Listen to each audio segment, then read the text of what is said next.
El 7 de junio de 2004, 3 miembros de una familia fueron asesinados en su domicilio en Burgos. El asesino entró sin forzar la puerta. Primero se acercó hasta la habitación del matrimonio, donde atacó al padre, Salvador Barrio, y después a su mujer, Julia Dos Ramos. También murió el hijo menor del matrimonio, de 12 años, quien, a pesar de haberse encerrado en su cuarto, no consiguió escapar del agresor. Antes de salir, se cambió de ropa y de zapatos, dejando tras de sí una sola pista, una huella de zapatilla. La policía encontró sus cuerpos entre 20 y 24 horas después. El cuerpo de Salvador presentaba 50 heridas por arma blanca, el de Julia 17 y 32 el del niño. Lo que había es 3 cadáveres y pues muy ensangrentados, eso es lo que había. Pasaron 3 años hasta que se produjo la primera y única detención. El 12 de junio de 2007 detuvieron en Orense como posible autor de los hechos a Rodrigo Barrio, el hijo mayor del matrimonio. Hasta ese momento nadie había dudado de él, ya que esa noche se encontraba interno en el Colegio de los Gabrielistas en La Aguilera. La detención sorprendió a la familia, que finalmente acabó personándose como acusación particular. Era un chico que se veía casi todos los días porque estudia la UMIA y era una persona normal y bueno, sigue siendo normal hasta que se demuestre lo contrario. Era un chaval callado, estaba siempre a su bola, no hablaba poco, lo justo cuando le preguntabas algo te contestaba, andaba siempre a su rollo, no buscaba problemas con nadie tampoco ni nada. La investigación condujo a esa conclusión y es un trabajo que en esta última etapa se ha llevado en la Comisaría de Madrid y yo no tengo los datos y además no me corresponde a mí tampoco tenerlos, forma parte de un sumario, de un trabajo de investigación que los responsables directos de la investigación conocen y conocen desde luego el juez o los fiscales de menores que también conocían todos estos hechos. No hubo forma de demostrar que hubiese escapado del colegio, por lo que Rodrigo quedó en libertad y en el año 2010 quedó archivada la causa. Rodrigo Barrio volvió a la vivienda que heredó en Galicia, tierra natal de su madre, donde todavía residían algunos familiares. La relación con ellos se rompió definitivamente cuando, tras un duro enfrentamiento, Rodrigo les denunció por amenazas. Es un caso que, como he dicho, nos va a llevar hasta junio, el inicio del verano del año 2004. Un caso que sigue sin resolver. Y que todo ha apuntado desde el comienzo de la investigación a un sospechoso que ha sido de hecho el único detenido, el hijo de la familia, Rodrigo Barrio. Tengo una frase del abogado de la familia que a mí me parece que describe lo que puede haber pasado en este caso, y con eso os voy a preguntar. Ha definido el abogado de la familia las pruebas o el caso como un traje mal hecho. Las pruebas parece que sí, no son del todo claras, pero desde luego de la talla adecuada. Encaja en el... He leído esas declaraciones en la prensa. Sospechoso, ¿no? Sí, sí. Bueno, yo creo que de todos los casos que hemos traído a la sección Crimen y Castigo, bajo mi punto de vista, sin duda, es el más complicado, no solamente porque sea un caso abierto, sino porque está lleno de aristas y de flecos y porque además es un hecho terrible y el único acusado que fue detenido pues es el hijo mayor. Bueno, hay que decir en primer lugar que esto ha quedado sobreseído, que la jueza, leo textualmente, ha dicho que, considera que no hay indicios suficientes, que son simples conjeturas, hipótesis y lucubraciones y que por tanto pues que no hay materia suficiente como para ni siquiera celebrar el juicio. Eso es lo primero que hay que decir, a pesar de que este muchacho quedara detenido inicialmente, ¿no? Lo que es evidente es que es un crimen, bajo mi punto de vista, de odio y de venganza. No cabe ninguna duda, porque ha habido un ensañamiento y el ensañamiento lo demuestra. Y ahora avanzaremos en ello, pero sin duda alguna el hecho de que alguien pueda entrar el móvil es venganza, es odio. Bajo mi punto de vista y por lo que yo tengo encima de la mesa, sí. Y teniendo en cuenta que además se accedió a altas horas de la madrugada a una casa donde solo se puede hacer o con llave o tocando al timbre y que te abran a las 4 de la mañana. Y eso, yo creo que ya lo demuestra, ¿no? Claro, sí que hay muchas cosas que orientan hacia un familiar, alguien próximo, alguien que tuviera un cierto rencor hacia ellos, ¿no? Tanto por la manera que hay muchísima violencia en la escena, muchísimas lesiones, ese ensañamiento que estamos hablando, como por esas características, ¿no? Por tanto, sí que es cierto que todo cuadra a que pueda ser el sospechoso. Pero estamos en un país de derecho y las cosas no es que puedan ser, hay que probar, que se demuestre que son. Y quizás ese es lo que ocurre en este caso, ¿no? Que parece que todos los investigadores tienen muy claro quién ha sido, pero ningún investigador ha podido a fecha de hoy probarlo. Porque parece ser que la única prueba real, voy a entrecomillarlo de real, es una pisada, ¿no? Una huella de un pie. Bueno, un par de ellas. ¿Un par de ellas? Una que inicialmente, que se ha mostrado con buen criterio en el vídeo, que se encuentra inicialmente en el interior del piso, y otra que se encuentra arriba en el tejado, no en el tejado, sino en la... ¿El alféizar, la repisa? Sí, efectivamente. Donde no hay tejado, lo que hay es una terraza, perdón, no me salía el término. Efectivamente, se encuentra en la terraza y coinciden ambas. Es decir, que es muy posible que el asesino inicialmente quisiera entrar a través de la terraza, no pudiera, y luego finalmente lo hizo pues por los medios, es decir, a través de la puerta, o con llave falsa, bueno, o copia, o que le accedió tocando el timbre y le dejaron entrar. Pero en ambos casos la huella es la misma, y además coincide que cuando este hombre entra con la orgía de sangre, es decir, primero le da muerte al padre con múltiples puñaladas, luego hace lo mismo con la madre y finalmente se dirige al cuarto donde estaba el hijo pequeño, que había echado el pestillo.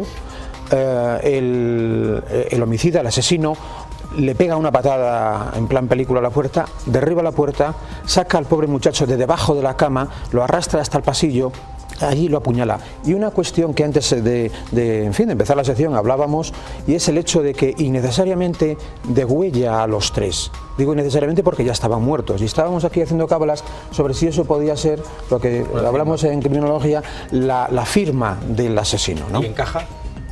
Podría ser, en principio, ya digo, encaja a un perfil próximo que tenga un móvil de rencor, de odio, de resentimiento, por todas las características.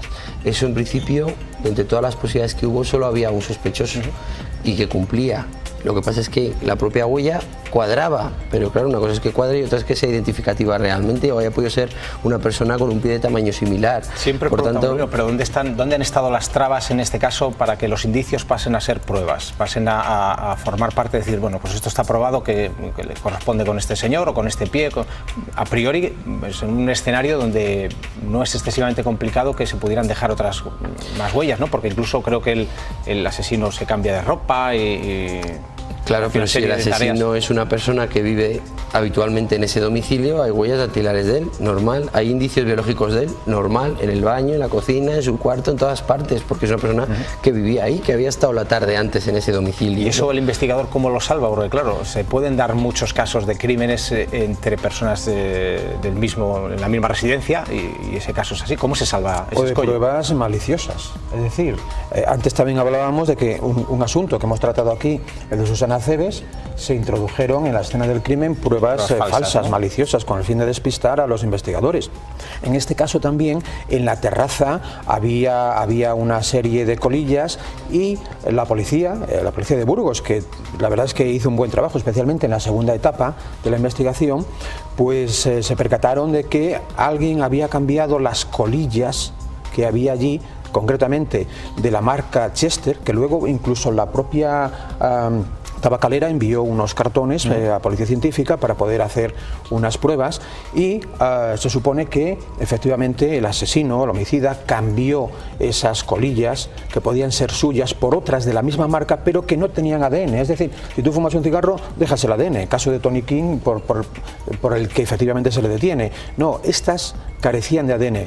Con lo cual es de suponer que no estaban fumadas, sino simplemente estaban quemadas y haciendo ver que habían sido usadas, pero no tenían ADN. Sí tenían ADN, sin embargo, otras de otra marca, que al parecer pues eran bueno, pues de unos albañiles que habían estado en la terraza pues tiempo antes haciendo unos arreglos. Hay otro dato que a mí me parece relevante, interesante, es que tampoco se ha podido probar, porque el joven, el hijo de la familia, estudiaba en Orense, creo recordar, y no se ha podido probar que no estuviera en Orense en ese momento. Si eso se hubiera podido probar, ¿cambiaría algo el escenario? Hombre, quizás solo eso no, pero sería un indicio más que hubiera podido añadirse y sumando para ser o no suficiente en un determinado caso. Yo creo que sí que es muy importante ese hecho que ha comentado el compañero, que la segunda parte de la investigación fue realmente muy bien realizada y que a fecha de hoy está abierto, se sigue investigando. Sí, es un caso que está abierto, ¿eh? Relativamente hace poco tiempo he sido testigo de cómo se seguía trabajando en el tema y cómo un experto a nivel mundial en inspecciones técnico-oculares analizaba las fotos de esta escena en concreto. Estoy hablando de Mark Safarik. Por tanto, es un caso que se sigue investigando y que se sigue trabajando muy bien y ningún caso está cerrado. Y sí que es cierto que quizás en esa primera parte, porque como el hijo estaba en este sitio estudiando y en principio no cuadraba, pues no se pudo sospechar quizás inicialmente, y el tiempo realmente es una de las cosas que más complica este tipo de investigaciones. O en contra de las pruebas, ¿no? Claro, entonces ya 3 años después, cuando ya se plantea en serio esa hipótesis, se trabaja, se empiezan a atar cabos, ha pasado un tiempo y tanto el posible sospechoso se ha podido armar psicológicamente para no desarmarse en una entrevista, en un estudio. El hilo conductor incluso, Aitor, porque no olvidemos que luego este muchacho, que por cierto no estaba, ahora sí está en Galicia, pero en ese momento estaba en un colegio a 60 kilómetros de Burgos, efectivamente. Y bueno, pues en un momento determinado el chico pues cambia de versión y acusa a un cura de su colegio de haber sido el que le ha dado muerte a sus padres, y luego vuelve a cambiar la versión y acusa incluso a un hermano de su padre y luego a un primo, es decir, pierde un poco el norte, ¿verdad? Y es de suponer que psicológicamente pues en ese momento el muchacho pues en fin no esté, no sé si sus cabales, pero verdaderamente descentrado. También se barajó en un momento, pero yo creo que ahí los investigadores desecharon esa posibilidad, la del robo, porque el padre, que era un agricultor bastante activo, había comprado una cosechadora o una máquina similar, había realizado un primer pago mediante transferencia y el resto lo iba a hacer pues uno de esos días en efectivo, y se especulaba sobre la posibilidad de que pudiera tener dinero en casa, porque los cadáveres, especialmente el del padre, apareció los bolsos, digamos, fuera del pantalón, ¿no? Fuera del pantalón, y también los de su madre, ¿no? Pero bueno, eso o es una firma, ¿verdad?, del asesino, del psicópata, dicho así en términos criminológicos, o es para despistar, porque yo creo que ni la venganza de un agricultor rival ni la teoría del robo aquí tienen mucha importancia, ¿verdad? ¿Encajarían en todo caso, Aitor, un perfil pues un caso de robo que parece que todo se hace con un poco más de prisa por intentar salir de la escena del crimen cuanto antes, con ese ensañamiento y esa tranquilidad que se tomó el asesino? No cuadraría ni con el ensañamiento, ni con la tranquilidad, ni con la aportación de esas pruebas falsas o esas modificaciones, y el mismo hecho de los bolsillos es un poco infantil casi, ¿no? Es un poco ridículo, y eso incluso, fíjate, evidentemente es una lucubración más, pero podría cuadrar con un perfil inmaduro, y estamos hablando de un sospechoso que tenía 16 años, una persona que en momentos tiene actuaciones como un adulto y en momentos tiene actuaciones aún quizás como un niño, ¿no? Y podría ser de fingir, de aportar una prueba nueva un tanto infantil, ¿no? Dar vuelta a los bolsillos. Podría ser, es una lucubración más, pero que cuadraría igualmente. Por tanto, ya digo, hay muchas cosas que cuadran pero no tenemos ninguna que demuestre realmente que... Como la investigación sigue abierta, os quiero preguntar, un investigador que tiene delante de sí este archivo, que han revisado tantos, que se han hecho, supongo que innumerables pruebas, ¿cómo tira adelante esa investigación para tratar de buscar algún resquicio nuevo, algo que se haya... Hombre, a veces el tiempo corre a favor y otras veces en contra, bien se ha dicho aquí, ¿no? Normalmente cuanto más tiempo transcurre, pues menos posibilidades hay.